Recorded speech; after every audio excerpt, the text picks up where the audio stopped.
Hello, this is Black Crow Walking, bringing you A Course of Love by Mari Perron. And we're up to chapter 19, which is all about oneness and duality. And we're up to verse 12 today. So if you're following along, please type in Black Crow Walking on YouTube, and all my recordings for this book will come up, as well as my poetry and some of my art. And if you like what you see, please give me a thumbs up. Blessings. All right, let's begin. Oops, bit of a wobble there. Okay. Your belief in your brothers and sisters will not be total. However,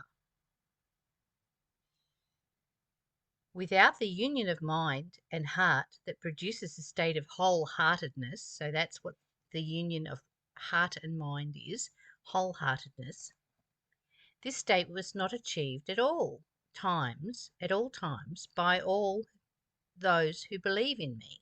And when he says me, he's talking about the Son of God, and you are the Son of God. So God is love, and love is who you are. So therefore you are the Son of Love, or the daughter of love, or just love.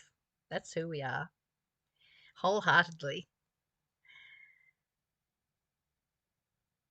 This state is not achieved at all times by all those who believe in me, or who believe in love, and perfection is not asked of you. Isn't that a relief? I don't think I could be perfect if I tried. Yeah. Are you trying to be perfect? It's a big ask, isn't it? It's really a lot of pressure. Let's stop that. What's perfect anyway? Perfect is perfect is a judgment, and it's in the mind of the beholder, or the person who wants to be perfect and is always letting themselves down. All right. As can be clearly seen from the records left to you, the apostles, and the writer of this book is channeling Jesus. So he's talking about the apostles back in those days. So as clearly seen from the records left to you, the apostles did not in fact achieve this state during their lifetime, for they looked at me as different and looked to me for power. Only after my resurrection did the Holy Spirit come upon them and reveal their own power to them by uniting mind and heart with belief. They were then reunited with me as they were united with the Christ. You thus must learn to see yourself as you see your brothers and sisters, and to place your belief not in difference but in sameness. So this book is not about religion. It's not about Christianity. It's not about Jesus Christ. It is about finding the Christed in you, the part of you that is on your journey, the sameness of you that is the same as everyone else. We are one. And coming to that oneness, that unity, that joyous place of knowing that everything is the same energy of love. That's all it's about, really. So we can use these analogies, these stories, these pictures in our minds to work things out. But in the end, you'll come to realize that everything is love.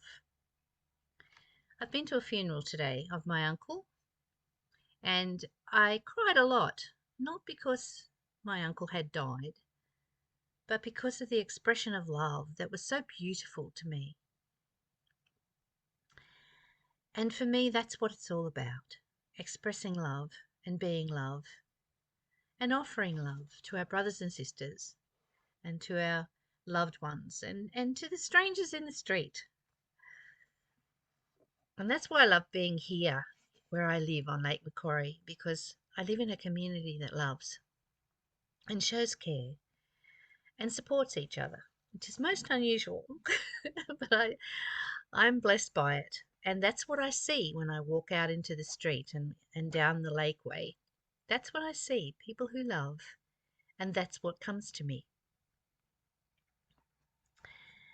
In order to see sameness instead of difference, in order to do this, there is still one more layer to the unification of thought. And this brings up another reason for our resilience of heart. Thought, as you know it, is an aspect of duality. It cannot be otherwise in your separated state. You must think in terms of I and them, death and life, good and evil. This is thought. Thought occurs in words, and words separate. I'm going to read that again because I think that's a really important point. It cannot be otherwise if in your separated state you must think in terms of I and them, death and life, good and evil. This is thought. Thought occurs in words, and words separate. And don't I know it? As a writer, I am really fully beginning to understand that the English language is about superiority and inferiority. It's about separation. It's about specialness.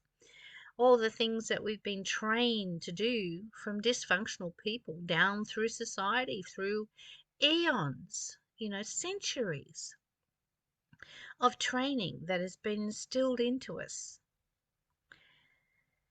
And I'm trying to change that in me. I'm trying to deprogram and declutter my mind with thought of words that just bring about separation, a cut-off. They disconnect us in communication. I'm quite passionate about it, actually. It is only in combining mind and heart with a focus on letting the heart lead that love can be combined with thought in a way as to actually transcend thought as you know it. This transcendence is a function of wholeheartedness. And read that bit again.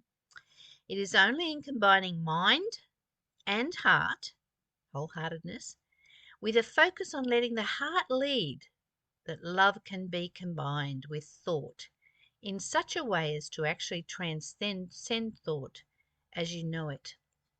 If you let your mind be in control, and that's all that's in control, then your mind is going to lead you astray because it's not meant to be in control.